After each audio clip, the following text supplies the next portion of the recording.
Капитално финансираните пензиски системи глобално постигнаа рекордни нивоа во 2024 година, според најновиот извештај на Организацијата за економска соработка и развој.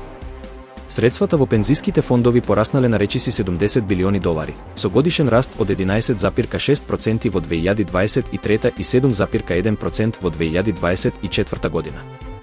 Најголем пораст има во Турција, Балтичките земји и Грција.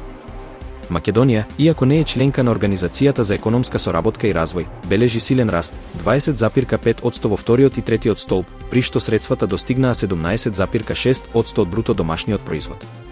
Вториот столб има над 626.000 членови и вредност над 3 милиарди евра. Просечниот реален принос во последните 20 години е 2,13%, додека во последните 7 години приносот е 0,38% реално. Организацијата за економска соработка и развој ја позиционира Македонија во златната средина според долгорочните приноси, со 1,8% на 10 години и 2,5% на 15 години. Агенцијата за супервизија на капитално финансирано пензиско осигурување најавува реформи, нови модели за инвестирање и исплата, како и воведување мултифондови за различни возрастни групи. Експертите бараат внимателни законски измени и подобра финансиска едукација за да се искористи потенцијалот на фондовите како двигател на економски раст.